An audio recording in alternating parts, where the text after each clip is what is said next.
I'd like to start off by asking you some questions. And if you have ever, if you've ever gotten sick, could you raise your hand? And is anybody here getting older? Are you aging? If you're getting it, okay. Wow, almost everybody. And death. You've heard about death. Does anybody here? You all know that you're going to die. I don't know that. Yeah, it's funny, isn't it? We've got these things that we go through in life, common experiences, sickness, aging, and death. And yet, you'll find that they really make you uncomfortable. We suffer with those experiences.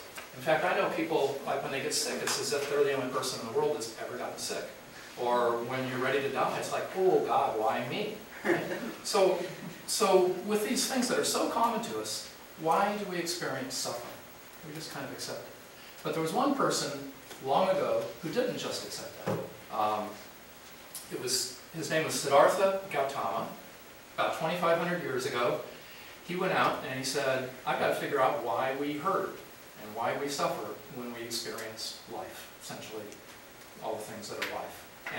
And so he discovered a lot of things. He taught those things for the rest of his life, and those teachings were passed on orally for about 3 centuries. Then they were written down, and for the last 2,500 years, those teachings have developed into institutions and methods that are called Buddhism. Okay?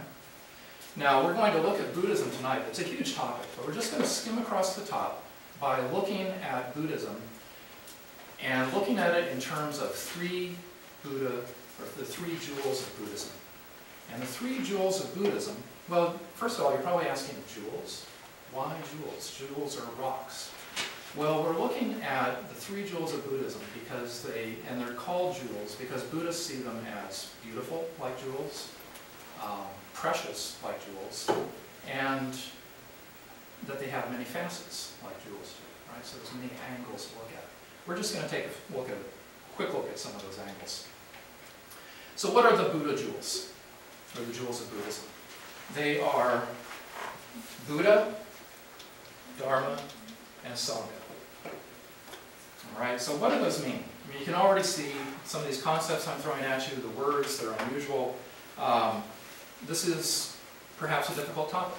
And I tell you, I've been studying Buddhism for about 8 years now, and the topics are challenging, right? It's just like, why do we hurt when we die? Well, duh.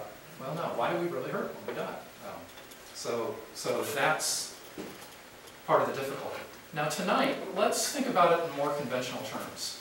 Let's take Buddha, actually let's call the suffering that we experience a disease. And we're going to look at Buddha as a doctor. We're going to look at the Dharma as medicine, and Sangha as the nurses. So it's a way to address our human suffering. So now we've got an idea of what Buddhism is, or generally what it is, and where we're going. Let's look at the first of the 3 Buddha jewels, and I'll just show you a picture of Buddha. Well, I said picture.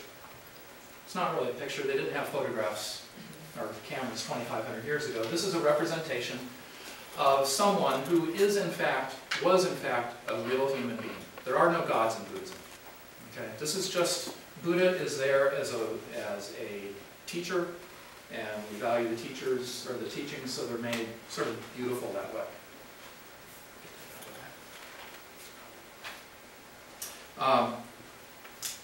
Buddha grew up behind palace walls. His parents didn't want him to suffer. They tried to protect him. When he was 29 years old, he went outside these palace walls, and he suddenly saw people who were old and sick and dying. And he said, what in the world is this? These people are unhappy. I've got to figure out what this is about and help them. So he actually went out to help all living beings, not just humans, but ants and dogs and everything. Through meditation and retreat for about 6 years, he starved himself, he did all these things, but finally he came up with a realization of the true nature of reality. I'll tell you, these are difficult topics. So what is reality in reality? He had the insights. He had this thing called a realization. And with that, he gathered students and a following, and that's So we know about the doctor.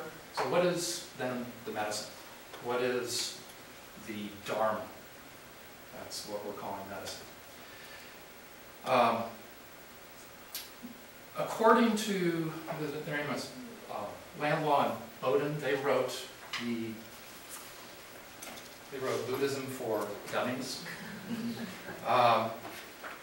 Dharma is a Sanskrit word that means truth. So Buddha was teaching the truth.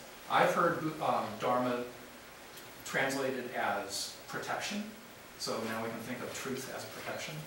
But in practical terms, Dharma is now the whole body of knowledge that was transmitted by Buddha, turned into this oral teaching, turned into books. And so this would represent what you could call a Dharma text. It's an interpretation of a sutra or a teaching by Lao. So then if we have, so now we know what Dharma is, and they're difficult concepts, so we need then some help in taking this medicine.